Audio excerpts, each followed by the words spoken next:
నమస్తే అండి రామారావు గారు. రామారావు గారు, పాత వాళ్ళ గురించి చెప్తూ ఉన్నప్పుడు ఇండస్ట్రీలో మహానటి సావిత్రి గారి దగ్గర నుంచి చాలా మంది విషయాలు మీరు చెప్పారు.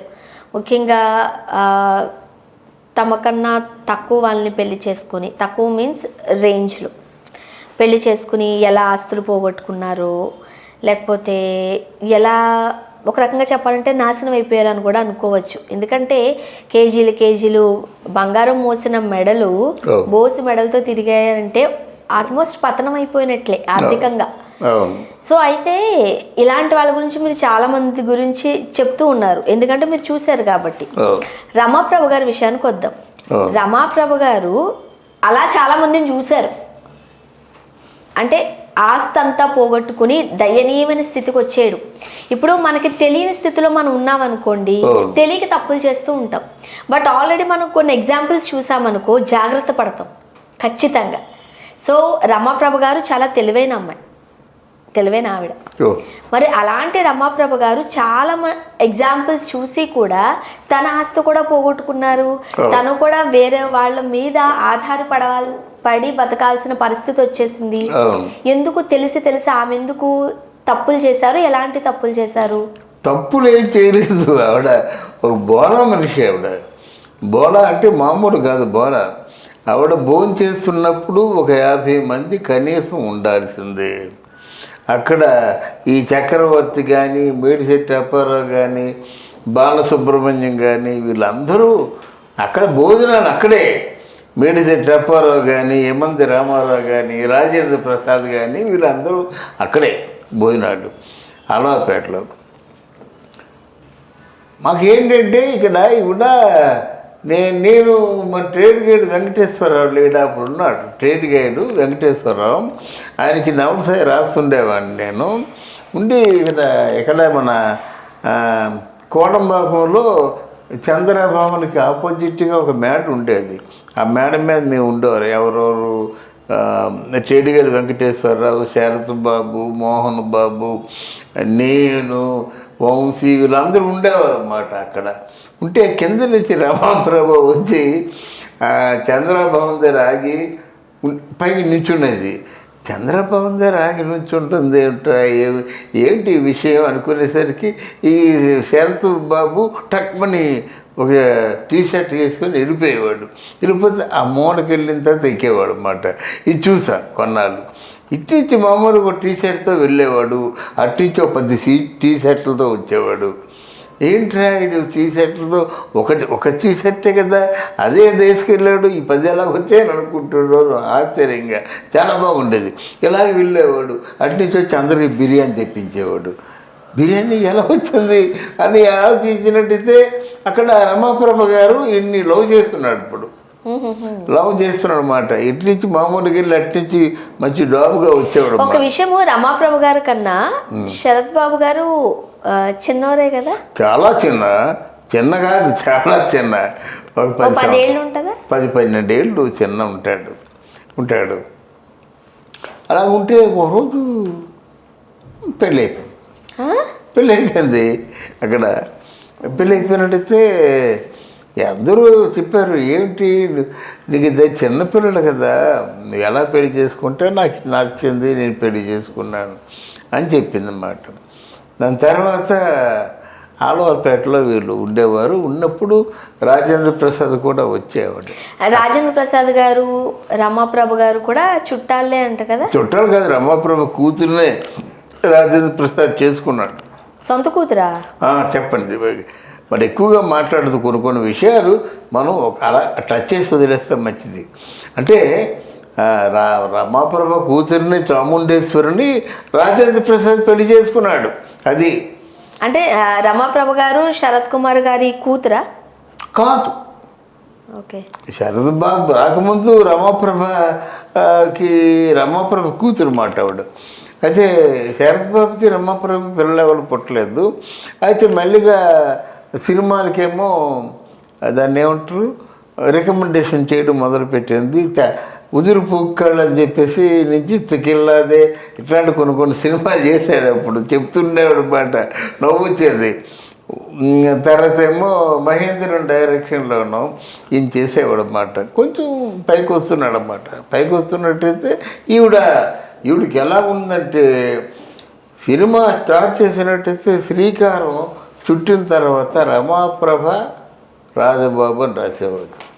అంత డిమాండ్, మామూలు డిమాండ్ కాదు. ఎక్కడ చూసినా రమాప్రభ డబ్బులు తీసుకొచ్చి కొమ్మరిచ్చేసేవారు. హీరోయిన్తో సమానంగా ఉండేది, హీరోయిన్ కంటే ఎక్కువ డబ్బులు తీసుకుంది. అప్పట్లో గిల్ట్ నగలు కాకుండా తన ఓన్ నగలు వేసుకునేవారంట కదా. అంతే కదా. ఓ బట్టలు కూడా తన సొంత బట్టలే, నగలు కూడా సొంత నగలే. అదే సావిత్రి గారిని చూసి ఇవిడన్నమాట. అంత డబ్బు ఉండేది సావిత్రికి బాగా పెట్టు. సావిత్రి గారి ధరకి ఎక్కువ ఉండేది. రమాప్రభ తాలూకు మాటలు ఆవిడకి ఎక్కువగా ఆకర్షించాయి. రమాప్రభ సావిత్రిని ఇంచుమించు వయసు ఒకటే ఉన్న అమ్మ అని పిలుస్తుండేది. రమాప్రభ వయసు కూడా చిన్నది కాదు, కానీ అలాగంటే బాధపడుతుంది. కానీ అమ్మని పిలుస్తుంది, అమ్మలాగే చూసేది, తన కూతురులా చూసేది అన్నమాట.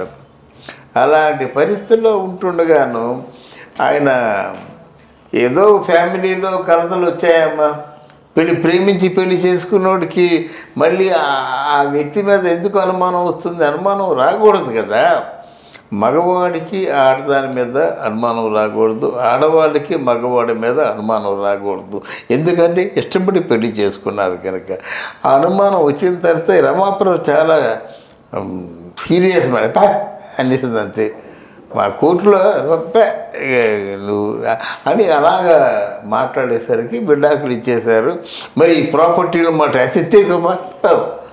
క్యాజువల్ మాట, ఈ ప్రాపర్టీ అంతా రమాప్రభ గారిది అయినప్పుడు శరత్ బాబు గారికి ఎందుకు ఇవ్వాలి?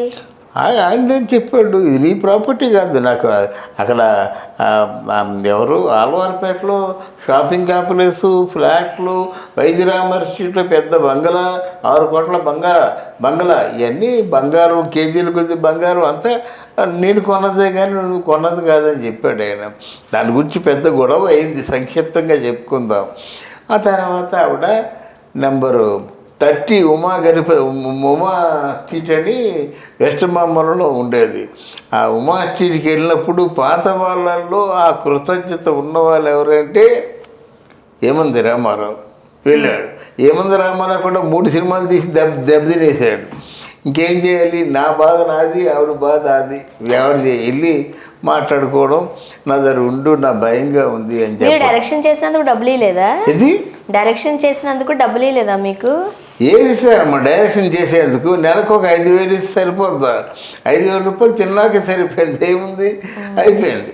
అందువల్ల డబ్బులేమి లేదు, లాటరీ కొట్టడమే, మామూలు లాటరీ కాదు, బ్రహ్మాండంగా లాటరీ కొట్టడం. ఎంతవరకు సినిమాలు మంచిగా ఆడలేదా మీరు తీసినవి సినిమాలు మంచిగా ఆడలేదా?